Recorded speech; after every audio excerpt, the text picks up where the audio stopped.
When my parents sat me down and told me they expected me to give my house to my brother, I didn't scream. I didn't cry. I didn't slam the door. I just stared at them for a few seconds like my brain couldn't even process the audacity.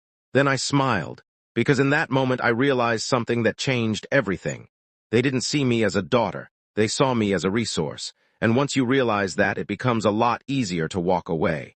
So I nodded like a good little daughter. I said, "Okay, let me think about it." And while they went to sleep that night thinking they'd won, I started planning the cleanest revenge of my entire life, because I wasn't going to argue. I wasn't going to beg. I wasn't going to explain. I was going to disappear. And I was going to take everything they thought they were entitled to with me. Alyssa, 27-year-old, and I grew up in a family where love had a hierarchy.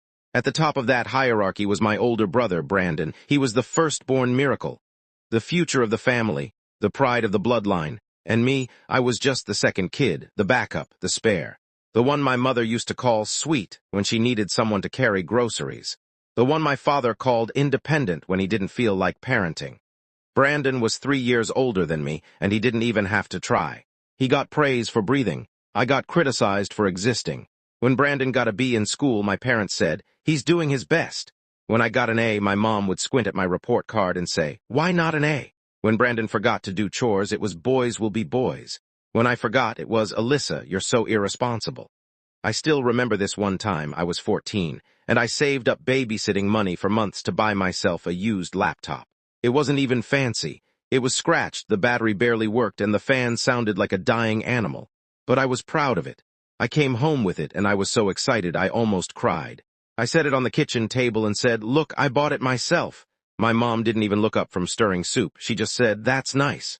Then my dad walked in, saw it, and asked, "Why do you need that?" Before I could answer, Brandon came into the kitchen and said, "Oh, cool. I need a laptop for school, too." My mom instantly turned to him and said, "Oh, honey, of course you do."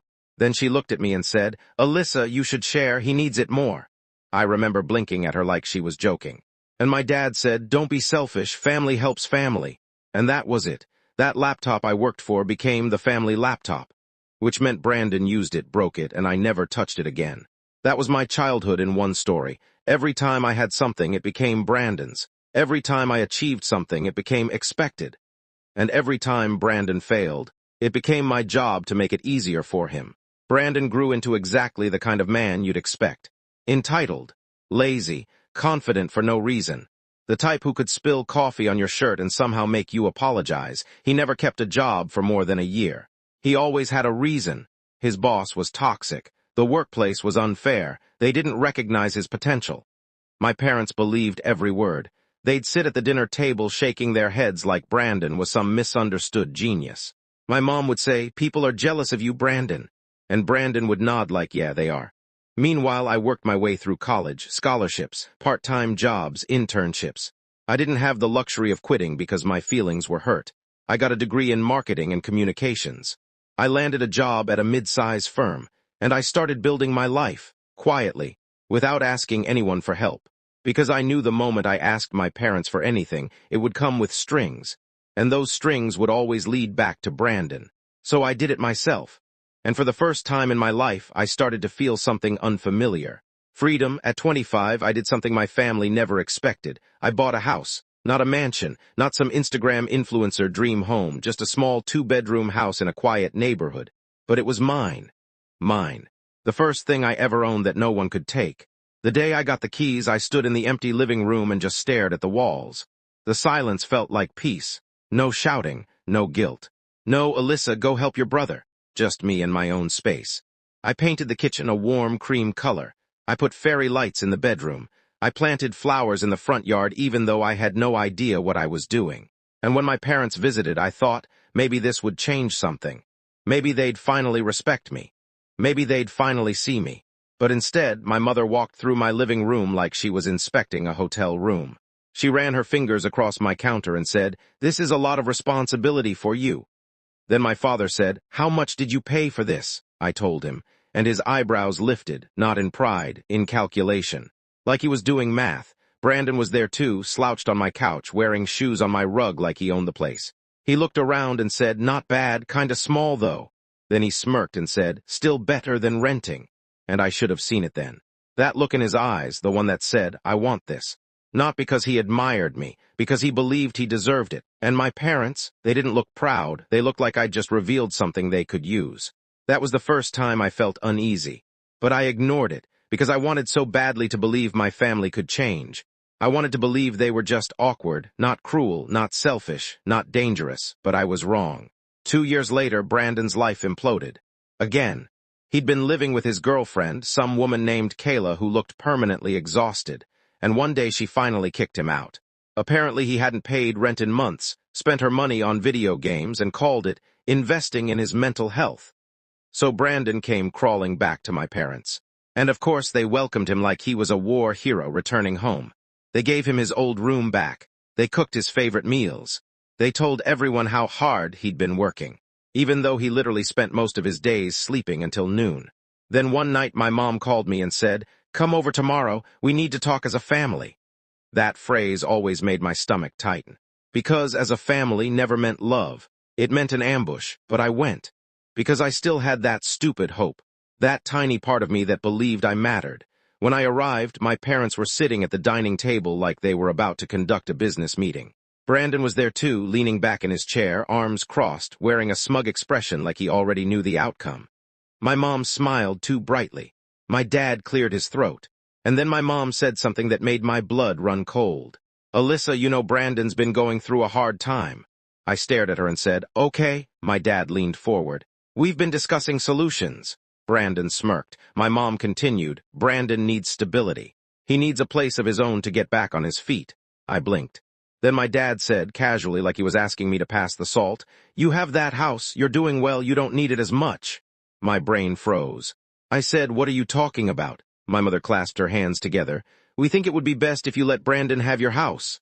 I swear, I felt like my soul left my body. I laughed, not because it was funny. Because it was so insane my brain couldn't process it.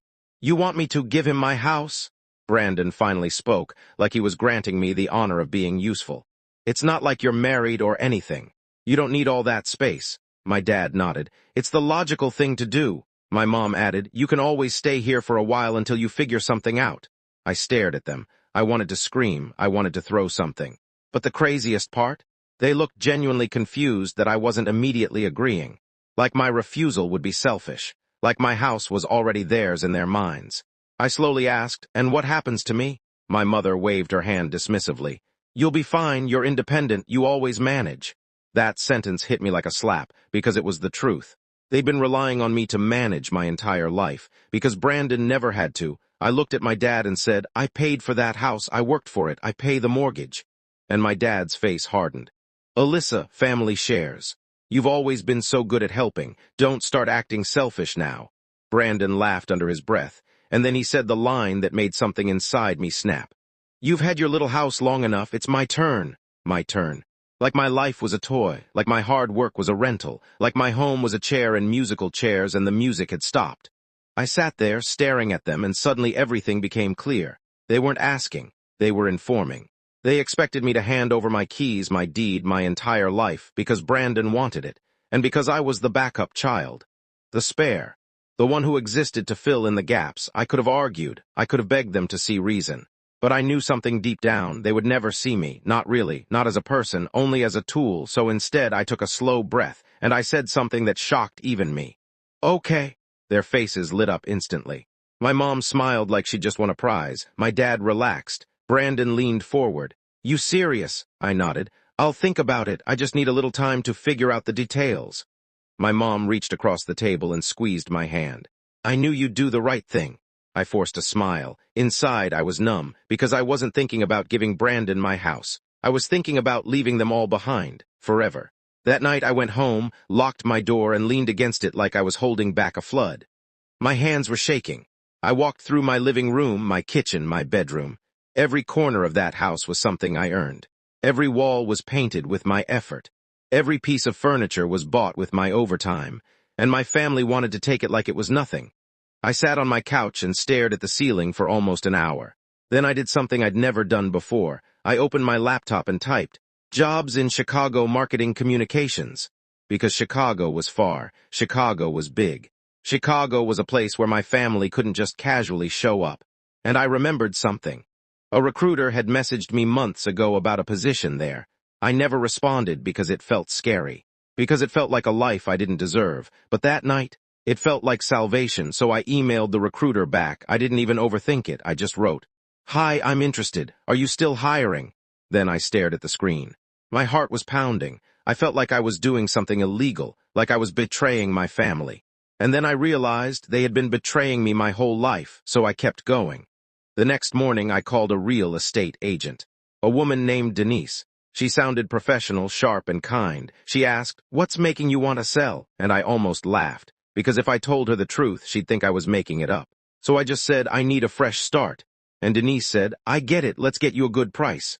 When I hung up, I looked around my house again, and for the first time, I didn't feel sad. I felt powerful. The hardest part wasn't selling the house. The hardest part was pretending everything was normal, because my parents started calling me every other day. My mom would say, "So when can Brandon move in?" My dad would ask, "Have you figured out the paperwork?" And Brandon, he started texting me like the house was already his. "Hey, don't forget to leave the washer and dryer. Also, I'm thinking of repainting the living room. One more thing, I want your backyard furniture." The audacity was so insane, I almost admired it. But instead of fighting, I played along. I replied, "Yeah, I'll let you know." I replied, "Still working on details." I replied, "I'll handle it." Because the more confident they were, the harder the fall would be. Meanwhile, Denise came to my house and took photos. We staged it, we listed it, and within 1 week I had multiple offers. Apparently my neighborhood was in demand. And when Denise called me and said, "Alyssa, we got a strong offer above asking," I had to sit down. I felt like the universe was finally giving me a break. I accepted the offer. We scheduled the closing. And I told no one, not my parents, not Brandon, not a single person in my family. Because I knew if they found out, they'd sabotage it. They'd guilt me, they'd threaten me. They'd show up screaming at my door, so I moved quietly, like a ghost. I started packing little by little. I rented a storage unit. I put my sentimental items there. My documents, my jewelry, my childhood keepsakes, anything that mattered, because I didn't trust them. I didn't even trust that they wouldn't break into my house. And the craziest part, I started sleeping better, because every box I packed felt like another chain breaking. 2 weeks later, the recruiter emailed me back. They wanted an interview. I took it on my lunch break. The hiring manager was a woman named Sharon. She was confident, direct, and warm. She asked me about my experience, my strengths, my goals, and for the first time in my life, someone listened to me like I mattered. At the end of the interview, Sharon said, "You're exactly what we're looking for." 3 days later, I got the job offer, a higher salary, better benefits, relocation assistance, and the words, "We'd love to have you in Chicago as soon as possible." I stared at the email for a long time. My hands were shaking again, but this time it wasn't fear, it was excitement. Because this wasn't just an escape, it was an upgrade. A life I actually wanted, so I accepted. And then I did something else. I changed my phone password. I changed my bank passwords. I removed my parents from any emergency contact lists, and I started planning my disappearance. The closing day came faster than I expected. I walked into the office, signed the papers, and watched as my house officially stopped being mine. And instead of feeling grief, I felt relief. Because that house was never going to be safe as long as my family knew about it. Denise slid the final document toward me. "All done," she said. "Congratulations. You just made a great move." When I walked out, I checked my bank account. The money hit. A number so big I almost cried, not because I was suddenly rich, but because it represented something I'd never had before. Options, freedom. Security, the kind of security my parents always promised Brandon, but never gave me. I sat in my car and just breathed. Then I whispered out loud, "They can't take anything from me anymore." And I meant it. My parents had planned Brandon's move-in day like it was a holiday. They even invited my aunt and uncle, because in their minds, Brandon was finally getting his life together. And of course, it was because of them, because of their parenting, because of their golden child, and because of me being the obedient little helper. 2 days before the move-in, my mom called. "Sweetheart," she said in her fake, gentle voice, "Brandon is so excited. We're so proud of you for doing this." I swallowed my anger and said, "Yeah, of course." Then my dad got on the phone. "You've done the right thing, we knew you would." I almost laughed. Instead I said, "Just make sure Brandon brings everything he needs." My dad said, "We already rented a truck." I paused, and then I said the line that sealed their fate. "Perfect, I'll see you there." The day arrived, I didn't go. Instead, I woke up early, loaded the last of my stuff into my car, and drove to the airport. I was sitting at my gate sipping coffee when my phone started blowing up. First call, Mom. Second call, Dad. Third call, Brandon. Text messages came in like a flood. Where are you? Why is there a sold sign? Who are these people inside? ALYSSA, answer the phone right now. I stared at my screen, calm as I'd ever been. Then I got a voicemail. My mom's voice was shrieking. Alyssa, what is going on? There are strangers in your house. Brandon is outside with the truck. Your father is furious. Call me right now. Then Brandon's voicemail came. You crazy, you sold it. That was MY house? Mom and Dad said. I laughed out loud. People at the airport glanced at me like I was unhinged, but I didn't care. Because for the first time in my life, I was winning. I typed one message, one single message, and I sent it to the family group chat. It was never Brandon's house. It was mine. I sold it. I'm moving to Chicago. Don't contact me again. Then I turned my phone on airplane mode, and I boarded my flight. When I landed in Chicago, I turned my phone back on. Instant regret, because the notifications were insane. My mom had sent 32 messages. My dad had sent 18. Brandon had sent so many I stopped counting. Most of them were rage, some were guilt, some were emotional manipulation. My mom wrote, "How could you do this to your family?" My dad wrote, "You are selfish and ungrateful." Brandon wrote, "You ruined MY life." That one made me laugh again, because Brandon ruined his own life long before I ever said no. But then came the message that made my stomach twist. My mom wrote, "If you don't fix this, you are no longer our daughter." And I stared at it, not because it hurt, but because it proved everything. They didn't love me, they loved what I could provide. And now that I refused to provide, they were discarding me like trash, like I was never family, so I replied with 2 words. Understood, goodbye. Then I blocked her, I blocked my father, I blocked Brandon. I blocked my aunt because she was the type to mediate but always sided with my parents. And just like that, I went silent. A week later, I got an email from my father, because of course he'd find a loophole. It said, "Alyssa, you need to call us immediately. You embarrassed us. Brandon is devastated. People are asking questions. This is not how family behaves." No apology, no concern, only embarrassment, only reputation, only Brandon. I didn't respond. Instead, I forwarded the email to my personal folder titled, "Reasons I Left." Because I knew one day I might get weak, I might miss them, I might doubt myself, and I needed proof that I wasn't crazy. Proof that leaving was survival. Then I got another email, this time from Brandon. "Alyssa, I swear if I ever see you again, I'm going to make you pay for this." I didn't respond, I just screenshot it, and I saved it. Because if he ever tried something, I wanted a paper trail. Chicago was cold when I arrived. Windy, busy, loud, but it felt alive. My apartment was small but clean, no memories of my family in the walls, no tension in the air, no feeling like I had to earn my place. I unpacked slowly. I bought myself a new couch. I bought plants. I put up art on the walls, and every time I hung something up, I felt like I was building my identity from scratch. The job was demanding, but it felt good to be challenged. It felt good to be valued. And slowly, I started to realize something. I wasn't lonely, I was peaceful. There's a difference. Loneliness is emptiness, peace is quiet after chaos, and I had lived in chaos my entire life. So the quiet felt strange, but it also felt like healing. About 2 months later, I got a message from my cousin Hannah. We weren't close, but she was always the nice one. She messaged me on Instagram. "Hey, I know you blocked everyone, but I just wanted to check if you're okay." I hesitated. Then I replied, "I'm okay. What's happening back home?" Her reply came fast, and when I read it, I almost choked on my coffee. She said, "Your parents are falling apart." Apparently, after the moving day disaster, my parents had to explain to everyone why Brandon didn't move into my house. They told people I changed my mind. But the truth came out quickly, because the new owners posted a photo of the house on Facebook, and someone recognized it. Then the gossip started, and suddenly my parents were the joke of the neighborhood, not because they tried to steal my house, but because they failed. Then Hannah told me the best part.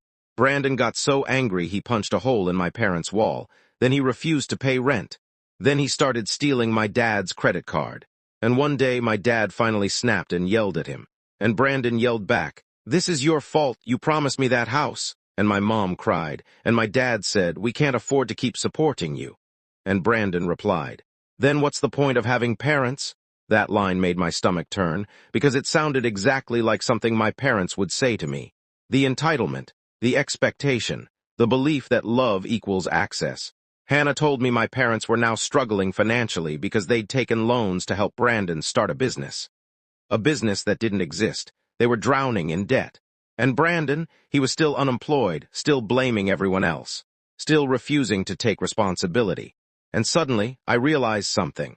If I hadn't left, they would have dragged me down with them. They would have used my house, my income, my stability to keep Brandon afloat forever. I would have been paying for my own destruction. 3 months after I moved, I got a call from an unknown number. I didn't answer, but they left a voicemail. It was my mom. Her voice was softer now. Not angry, not screaming, just tired. "Alyssa, please, we need to talk. Your father is stressed. Brandon is not doing well. We need you. Please come home." I stared at my phone for a long time because that word, need. It wasn't "we miss you." It wasn't "we're sorry." It wasn't "we love you." It was need. And for a second I felt that old guilt rise in my chest. That childhood conditioning, that instinct to fix things, to save them, to sacrifice myself. But then I remembered Brandon saying, "It's my turn." And I remembered my mother saying, "You'll be fine. You always manage." And I remembered the look on their faces when I said yes. Like they'd already owned me, so I deleted the voicemail, and I blocked the number. People think revenge is loud. People think revenge is screaming in someone's face. People think revenge is exposing someone publicly. But the truth is, the best revenge is leaving. The best revenge is thriving. The best revenge is letting them feel what life looks like without your support. Because the moment I stopped carrying them, they collapsed under their own weight. And the most satisfying part? I didn't have to lift a finger. I didn't have to destroy them. They destroyed themselves. All I did was step out of the way. A few weeks later, Hannah messaged me again. She said my parents were telling people I'd been brainwashed by some man in Chicago, that I was lost, that I'd turned against the family. And Brandon was telling everyone I stole from him. I stared at my phone, annoyed.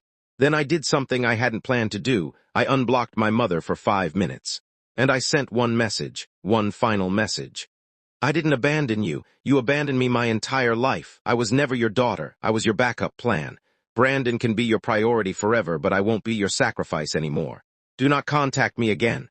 Then I blocked her again, and that was it. No more explaining, no more defending, no more hoping, because the truth is they didn't deserve closure. They deserved consequences. It's been almost a year now. I have a better job, a better apartment, better friends. I started therapy. I started taking care of myself. I started doing things I never had time for, like yoga, cooking real meals, and actually enjoying my weekends instead of dreading family calls. And one night I came home from work, kicked off my shoes, and sat on my couch with a glass of wine. I looked around my apartment, and it hit me. This is what it feels like to belong to yourself. No one is waiting to take what I built. No one is demanding I prove my worth. No one is calling me selfish for choosing peace. And sometimes I still get sad. Not because I miss them, but because I grieve the family I should have had. The parents I deserved, the brother I hoped would change. But then I remember that version of them never existed. The only thing that existed was control, and now they have none because I took my life back, and I didn't just escape, I won. So yeah, my parents demanded I give my house to my golden child brother. They thought they could take everything from me like they always had. But this time, I didn't fight, I didn't argue, I didn't beg. I sold the house, moved across the country, and erased myself from their reach. And the funniest part, they still tell people I betrayed them, because to toxic families, freedom looks like betrayal. But to me, freedom looks like finally being able to breathe.